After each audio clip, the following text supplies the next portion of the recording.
I am your friend, Dr. Charles Apoki. Yesterday, we celebrated 25 years of the establishment of Petra Christian Academy. This is the secondary section of the school. Here we have the hall. I don't know if it's open. We have a hall here. So we have a hall here, our assembly hall. We have a laboratory downstairs. We have the library there.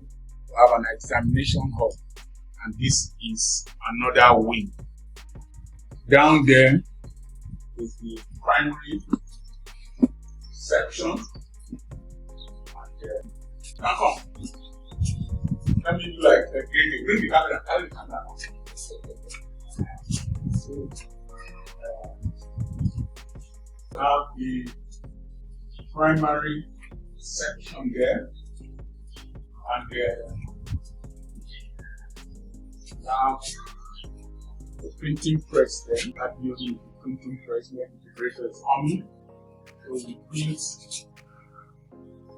we print our exercise books, we print our drawing books. We have a publishing company run by my son and my wife. Somewhere there, we have the canteen there. This is my daughter's shop, and the bookshop there. Then we have a reception there. Then that expanse of land is an extra land that we have, and there is an old building there that will knock down in the future to build a conference center, an event center for our activities and all that. I want to just share with you a brief history of this place. 25 years ago, I was 41 years. I came into town at the age of 40 after having sold the hospital. And I found out that one of the things we needed to do was to establish schools like the ones my children attended at about where I got born in the Living Word Ministries. Because I found out that when I opened the school for the Church of God Mission, it was an avenue to reach out to younger people. To change this country, we need to create a gap between my generation and the generation of our children and the parents of our grandchildren. And Sigmund Freud said that the personality of an adult is determined to 75% degree by within the first 5 years of the person's existence. If you look at most of those who played for the Super Falcons, there are people who were born outside this country, who grew up outside this country. You can see their unity, their friendship, their cohesion, and their resilience. They were not discouraged. So I felt that if I could raise another generation of Nigerians based on two principles, righteousness and excellence, then I can put into the system of Nigeria a new generation. So the first thing I did started by building that one. We built that one. That old place was watered up. And then I would stand in the water will reach me to my knees, and I would call these buildings into existence. And then I sold my car and bought the first strip of granite. So we built this place. And from there, we moved to this place. And we subsequently built a hostel somewhere here. I don't know if you can capture it. I have a hostel block somewhere here. It's not very visible. Just span it. That grey building there is a hostel block. But today, we don't use it as a hostel. We use it as accommodation for people to rent it out. So there were key principles that we put in place. Number one, the principle of self-denial. As a medical doctor, I was here. I used to borrow a machete, cutlass, to clear this road because I didn't have money. So I would clear the road, cut the road out. I didn't have money, so I borrowed the cutlass, clear the road. Self-denial.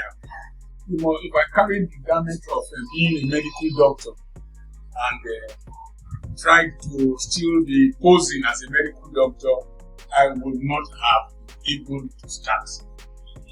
So, the principle of self-denial. And then the principle of delayed gratification. That is to say, my mates that I was preaching with, my mates that were doing ministry with me, people around me, when they have money, they were buying luxuries, buying fantasies, buying clothes and all that. My wife and I, we punished ourselves so that we can celebrate ourselves today. So delayed gratification. We were extremely frugal. We saved every penny. We reinvested every penny. I remember that at one time we didn't buy a whole chicken. We would go somewhere there and buy chicken legs, chicken wings, and the neck. That's what we used to cook with melon soup and fish soup. That was all we had to eat. And so, but we were always focused. So, delayed gratification. Don't eat your future today. Don't celebrate when you are supposed to be starting. Don't celebrate when you are supposed to be cultivating. The period of cultivation is the period of stress and sacrifice. A lady once said that I don't dress well. And then they told her bishop, and the bishop called me to the office after I been preaching. Instead of listening to the message I preached, he said his members complained that I don't dress well. And I know the lady. Today, check me out, baby. Check me out. And everything I'm wearing, I need by including the hats. They are gifts. When you succeed, what you need to look good, people will give them to you. The cars I drive are gifts. Somebody gave me a Hilux truck, gave me a Mercedes 450 GLE Formatic. And when you succeed, people will give you. The best way to have is to have. It is he who has that more is given. Even in giving, you cannot give what you don't have. And the church will start teaching you about having. If you don't have, you can't invest. And so, we practice this principle of delayed gratification, reinvestment. When we have money, we'll put it somewhere that will bring more money than we put here. That included recording cassettes at home. That included getting them. Thank God for Brother Chuma for blessed memory. He will send money, send cassette indicators and all that. And then look inward. We looked inward and found out that I had enough intellectual material to write books. And so we will sell books. Self-denial. When I go to preach with my wife, she doesn't come as wife of Dr. Apoki, Nan's midwife. This. She will sit sometimes at the entrance to the church, sometimes in the boot of the car, the back of the car, raise the bus, the boot of the bus up, and then she will be selling books from there. It is with those books that we train children. It is with those books that we are able to continue building here. So, delayed gratification. The next thing is determination. We resolved that we are going to start with the foundation when we started building this. And that night, I prayed.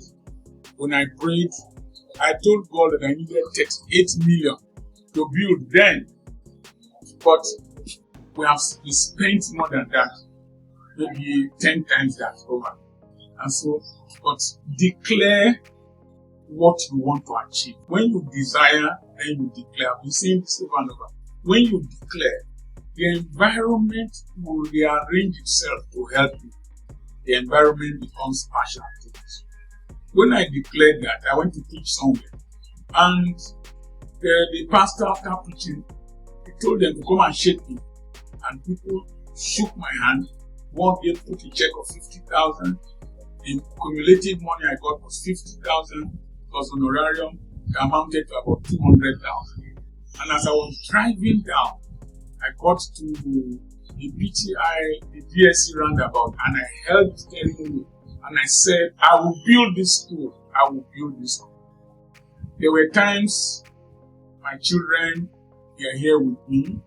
There were times I joined the workers to work. Then the next thing is to drive your vision. I was the first security man. I cleaned toilets here. I carried children on my back. I was the bus driver.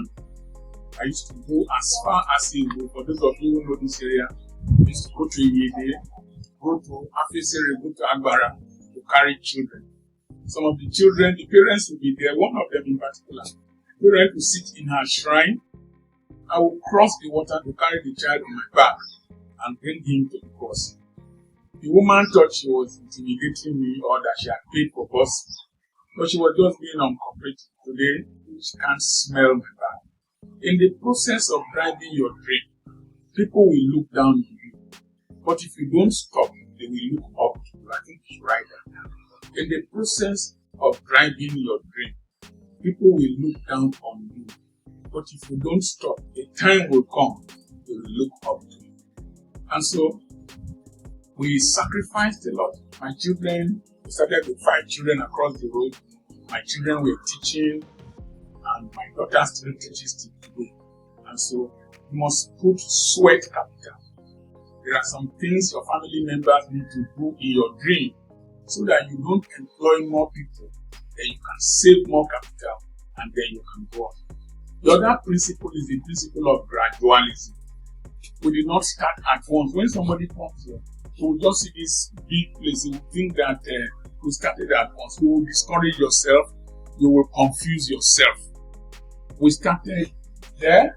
When we started there, okay, we started across the road with 5 children. I will wear a suit, go there, I will teach, and from there, we crossed the back business after 2 years. I told myself after 2 years, I must leave that accommodation. So we came here. And then we started, we built, and even before plastering, we started using, start with what you have, start where you are, start with who you have, start with what you have, start when you need to start. Don't wait until conditions are perfect. The problem with this young generation is that they always look for what you need to add. Why don't you wear a suit? Why don't you do this? Why are you not wearing a lapel microphone? Why are you not that? You see, start with what you have. Start with who you are. Start where you are. Start when you need to start. If you are waiting for the conditions to be perfect before you start, you will never start. My wife will say, it is only what is started that is finished. It is when you start, don't stop. So far, you don't let people meet you where they left you. And so from there, we came here, and what you are seeing now is a process of gradually beautifying the place, gradually. These tiles were not here initially. These tiles were not here. This floor was not tiled. It is the process. Kaizen. Keep improving. Keep improving. When the money comes, don't eat the money. Don't aggrandize yourself with the money. Don't listen. Don't cut your trees to sow seed.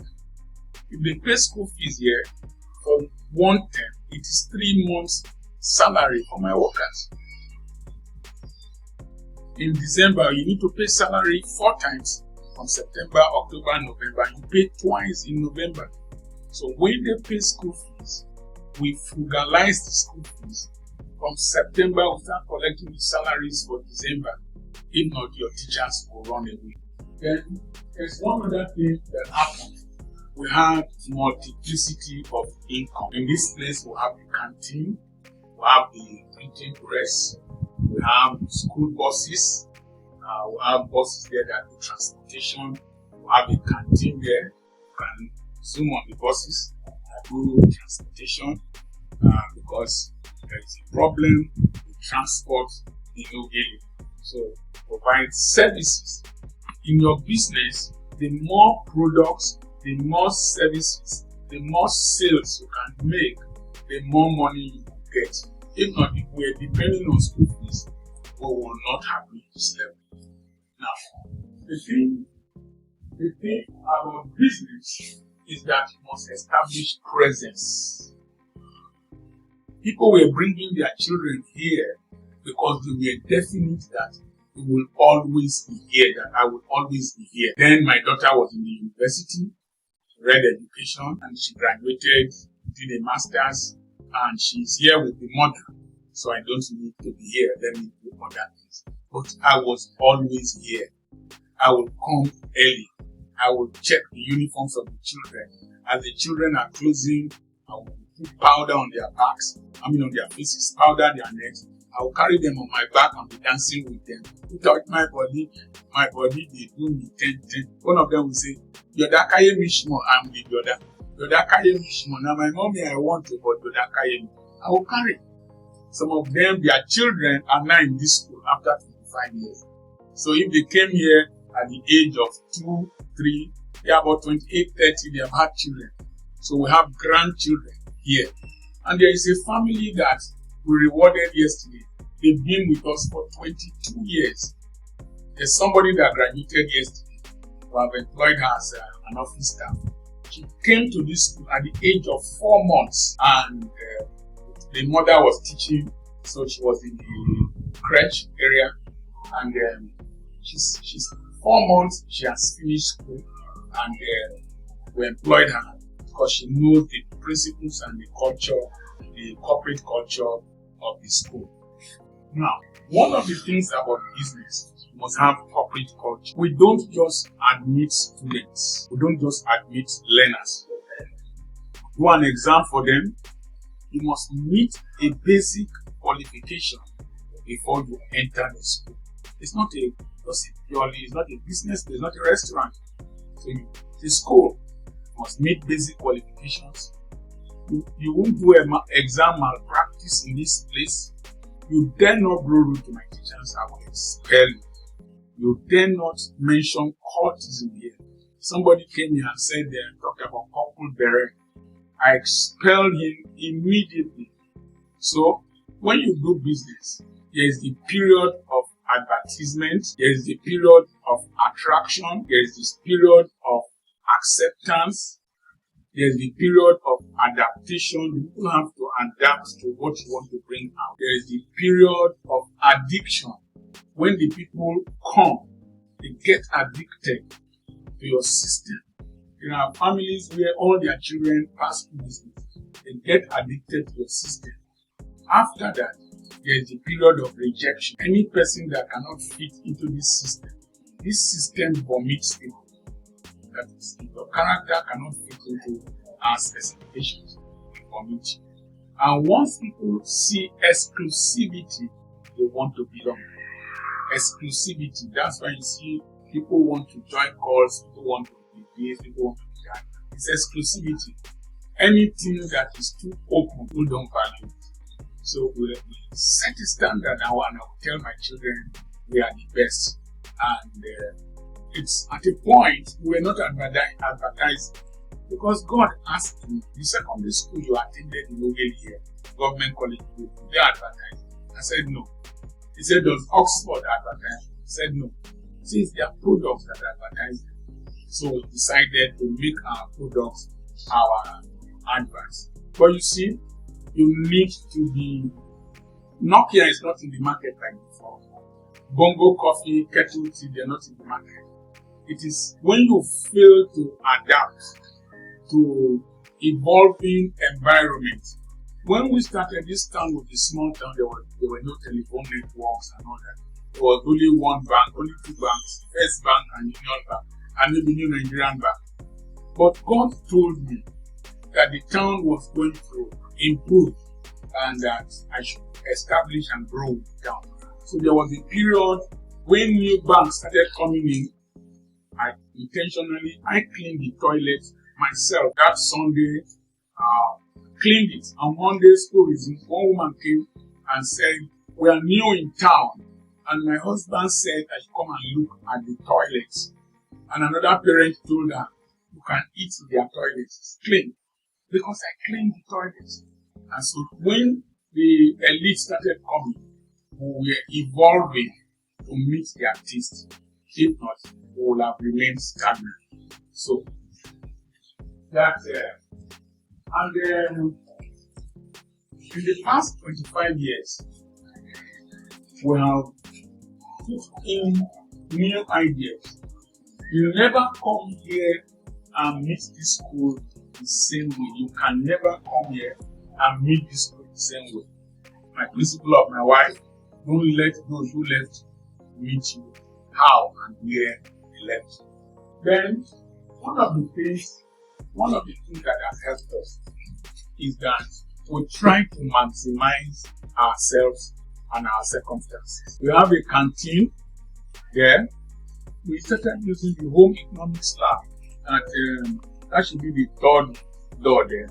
Started using the home economics lab to produce snacks, and instead of our children buying things from outside or bringing food from outside, we have snacks there. We have rice for them. We have drinks. We have chairs and tables for them to sit on. So you maximize the opportunities. You maximize your clients. You provide solutions. You save them stress. You save them money, and you save them time. Now, so that this video will not be too long, you need partnership. Partnership. In the beginning, every person in the family, they were involved in this process. One of my last born,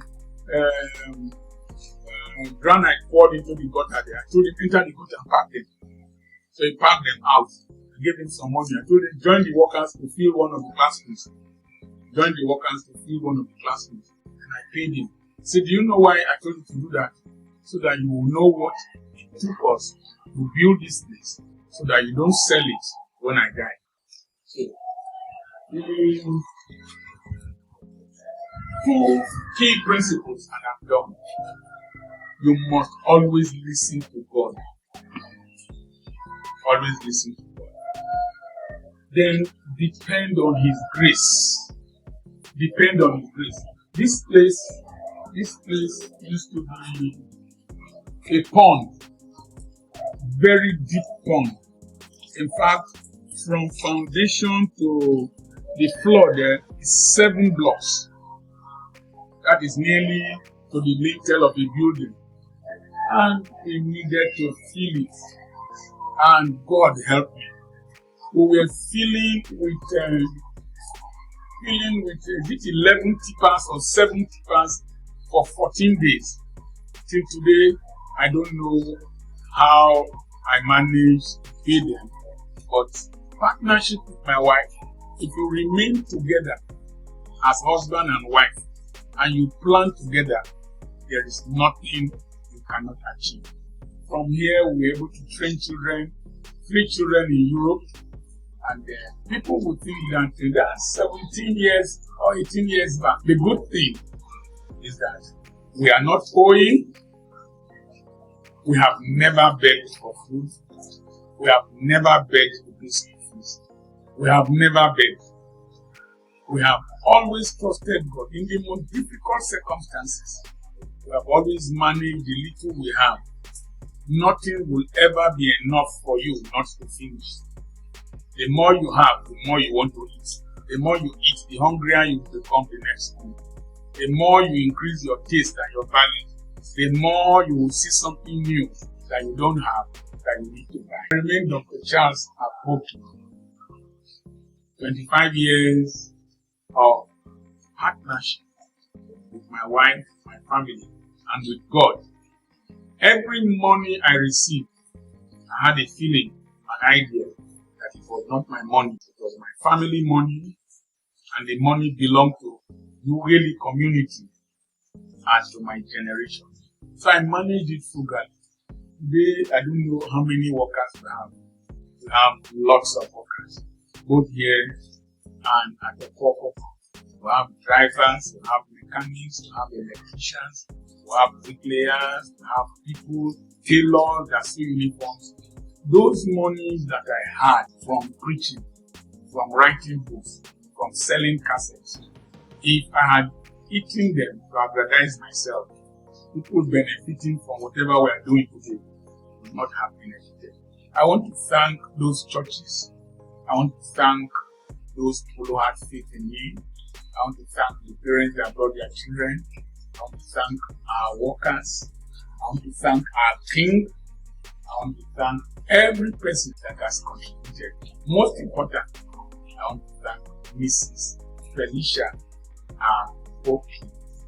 I did a video why I left my wife. People thought I divorced her. No. I left everything in her hands.